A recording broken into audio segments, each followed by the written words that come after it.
হলিউডের গ্ল্যামার আর অভিনয়ের লড়াই সবই যেন একসাথে ধরা দিল 2026 সালের দ্য অ্যাক্টর অ্যাওয়ার্ডসে।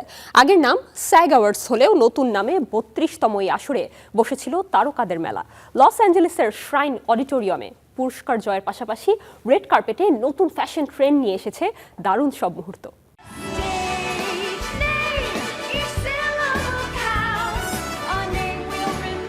নাম বদলেছে কিন্তু চাকচিক্য আগের মতোই। 32তম আসরে স্যাগ অ্যাওয়ার্ডস থেকে দ্য অ্যাক্টর অ্যাওয়ার্ডস হিসেবে যাত্রা শুরু করলো অভিনেতাদেরই নিজস্ব উৎসব। আর এবারের আয়োজনের কেন্দ্রবিন্দুতে বছরের সবচেয়ে আলোচিত সিনার্স চলচ্চিত্র। এই সিনেমার জন্য সেরা অভিনেতার পুরস্কার জিতেছেন মাইকেল ভি জর্ডান। তার আবেগঘন বক্তব্য মাতিয়ে রাখে পুরো হলরুম। নিউ জার্সির সাধারণ এক ছেলের জন্য এই মঞ্চে দাঁড়ানো অবিশ্বাস্য। এই স্বীকৃতি আমাকে মনে করিয়ে দিচ্ছে, আমাকে দেখা হচ্ছে, আমাকে মূল্য দেওয়া হচ্ছে। এবছর চলচ্চিত্রের প্রধান ক্যাটাগরিগুলোতে সেরা নারী অভিনেত্রীর পুরস্কার জিতেছেন জেসি বাকলি। সেরা পার্শ্ব অভিনেতা ক্যাটাগরিতে সেরা হয়েছেন শন পেন। সেরা পার্শ্ব অভিনেত্রী হয়েছেন অ্যামি ম্যাডিগান। আর সেরা চলচ্চিত্র কাস্ট পুরস্কারটিও ঘরে তুলেছে সিনার্স।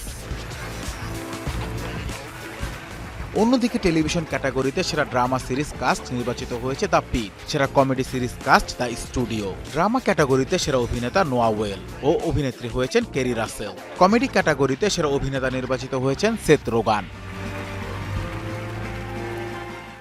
এবারের আয়োজনে সবচেয়ে আবেগঘন মুহূর্ত ছিল প্রয়াত অভিনেত্রী ক্যাথরিন ওহারার মরণোত্তর পুরস্কার জয়। আর অনুষ্ঠানের বিশেষ চমক ছিল কিংবদন্তি হ্যারিসন ফোর্ডের হাতে লাইফ টাইম অ্যাচিভমেন্ট অ্যাওয়ার্ড তুলে দেয়া। অভিনয় কখনোই আমার কাছে শুধু একটি পেশা ছিল না, এটি ছিল মানুষের গল্প বলার সুযোগ। এই শিল্প আমাকে শিখিয়েছে সহযোগিতা, ধৈর্য আর মানবিকতা। পুরস্কারের পাশাপাশি রেড কার্পেট ছিল ফ্যাশন সমালোচকদের মূল আলোচনার বিষয়। এবারের থিম ছিল 20 ও 30 দশকের হলিউড গ্ল্যামারের পুনর্জাগরণ। রূপালী রঙের জর্জেস হবিকা কৌচার গাউনে নজর কেড়েছেন সঞ্চালক ক্রিস্টেন বেল। অস্কারের অন্যতম পূর্বাভাস হিসেবে পরিচিত এই অ্যাওয়ার্ডস জানিয়ে দিল আসছে একাডেমি অ্যাওয়ার্ডসে কোন চলচ্চিত্র কতটা শক্ত অবস্থানে আছে। দেখা যাক এই বিজয়ীরা অস্কারের মঞ্চ তাদের আধিপত্য ধরে রাখতে পারে কিনা। Anas Imran, star entertainment.